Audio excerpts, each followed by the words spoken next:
Bonjour à tous, aujourd'hui on va parler fusil d'assaut, on va parler AR-15. Comme tout le monde, hein, j'aimerais bien un beau SR-15, hein, mais bon, à 3 800 € le fusil, on peut pas tous se l'offrir. Alors aujourd'hui on va parler des alternatives.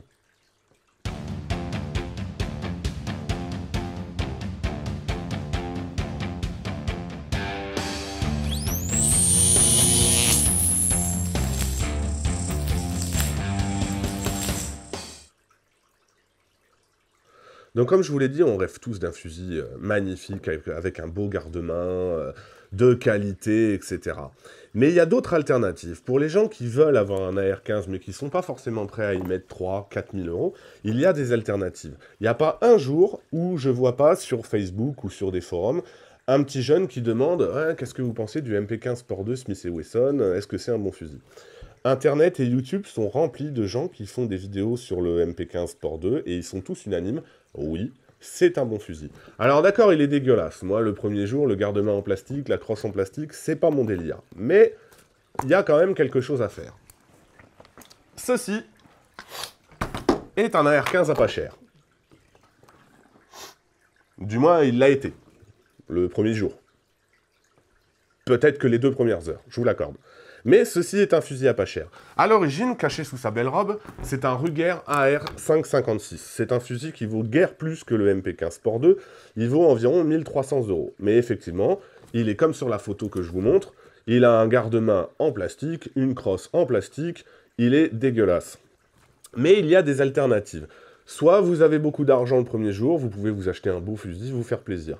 Soit vous avez peu d'argent le premier jour, vous achetez un fusil à 1 000 à 1 200 €, et au fur et à mesure des années, vous le customisez.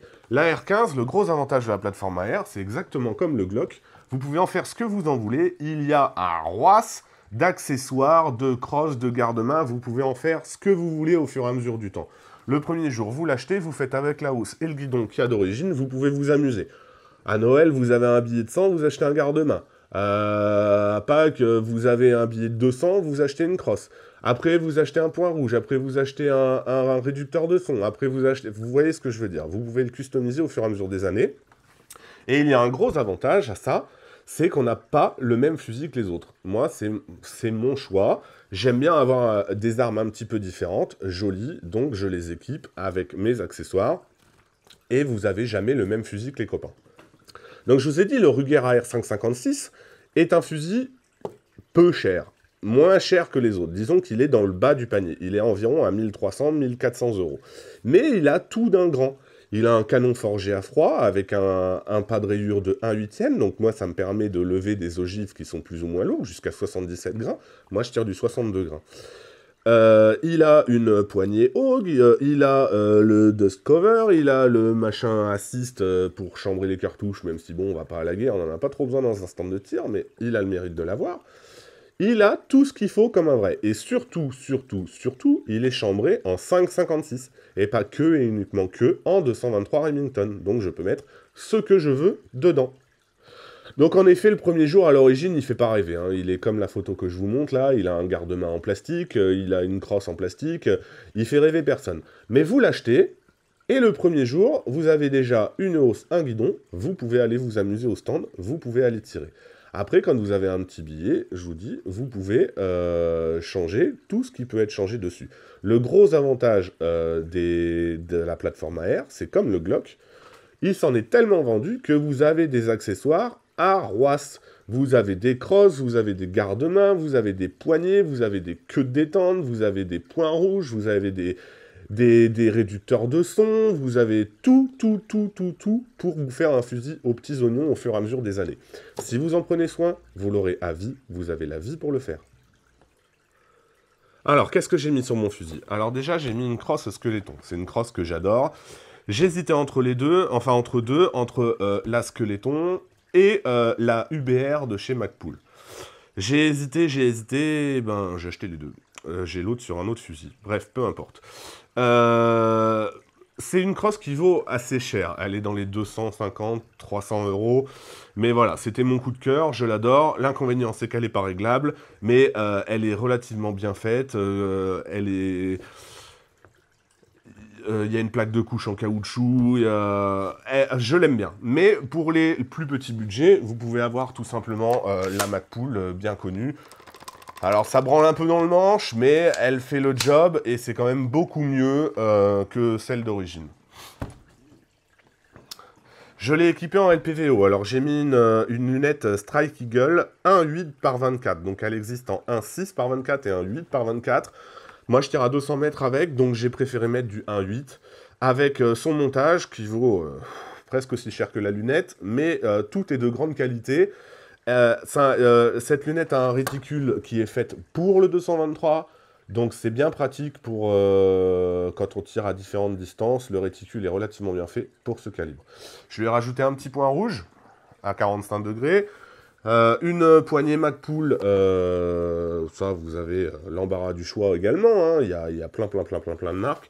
La petite lampe, la grosse lampe qui va bien, je me suis un petit peu laissé aller. Un garde-main, je me rappelle plus ce que j'ai mis, mais c'est pareil, vous avez l'embarras du choix dans les marques, les qualités, les prix. Vous avez des rails directement Picatinny, ils sont lourds et abrasifs, c'est plus trop à la mode. Vous avez les K-Mod, vous savez, avec des trous en forme de petites serrures, c'est pareil, c'est plus trop à la mode, ça n'a jamais vraiment marché. Et vous avez, comme celui-ci, des M-Lock, où vous pouvez mettre tous les accessoires que vous désirez. Une poignée, un laser, une lampe, un handpec, ce que vous voulez. Et je lui ai mis un petit réducteur de son en titane. On est à une époque où maintenant, dans les stands de tir, il faut toujours faire le moins de bruit possible. Alors, je suis pas convaincu parce que je tire de la supersonique, mais bon, je l'ai. Et je lui ai mis également un bipied Harris. Voilà. J'ai changé aussi le levier d'armement. Ça vaut pas très cher, ça vaut une quinzaine, une vingtaine, jusqu'à une cinquantaine d'euros. Je suis droitier, quand je prête mon arme à un gaucher, il se démerde, j'en ai rien à foutre. Donc moi je suis droitier, j'ai mis un levier d'armement de droitier. Mais il en existe des parfaitement ambidextres qui seront peut-être plus pratiques. Voilà. Et j'ai aussi mis un prolongateur d'arrêtoir de culasse, ce qui fait que je peux remettre la culasse en place, soit du côté habituel, soit de l'autre côté. Donc voilà, c'est bien pratique, j'en ai pas sur mon AR9, et je pense que je vais en mettre un, c'est Magpul qui fait ça. Ça vaut pas très cher, et franchement, c'est hyper pratique, on peut tout faire avec la main droite. Voilà, donc tout ça pour dire que la plateforme AR, le gros avantage, c'est qu'on peut faire ce qu'on veut. Il y a des accessoires à tir-larigot, un peu comme le Glock. Rappelez-vous la vidéo du Glock, si vous ne l'avez pas vu, vous pouvez aller la voir. Vous avez des accessoires, vous avez tout pour customiser entièrement votre fusil. Et ce qui fait que le premier jour, vous n'êtes pas obligé de casser le code vie, ils mettent 2-3 000 euros. Vous avez des fusils pas beaucoup plus chers. Moi, je pense au Diamondback DB15. Il a le mérite de ne pas être cher, il est déjà tout équipé, il est déjà joli. Je connais peu cette marque. Tout le monde en dit du bien, c'est vrai. Mais je connais peu cette marque, et moi je suis peut-être un petit peu vieille France, mais j'aime bien quand j'achète une arme, acheter une marque de renom qui a fait son nid, qui est là depuis des dizaines, voire des centaines d'années. Donc Ruger, Colt, enfin vous voyez les marques bien connues. Donc voilà, c'est pour ça que j'ai opté pour un Ruger. J'aurais pu opter pour un Smith & Wesson MP15 Sport 2. Il est vraiment très bon aussi. Le gros avantage, voilà, je vous l'ai dit, vous pouvez le customiser au fur et à mesure des années. Vous n'êtes pas obligé de le faire en une journée, vous n'êtes pas obligé de le faire en une semaine. Vous pouvez prendre tout votre temps et vous aurez votre fusil, potentiellement de qualité ou pas, en fonction des accessoires que vous mettez. Mais vous avez votre fusil qui sera différent des autres, et surtout, vous aurez un beau fusil tout en l'ayant fait dans le temps.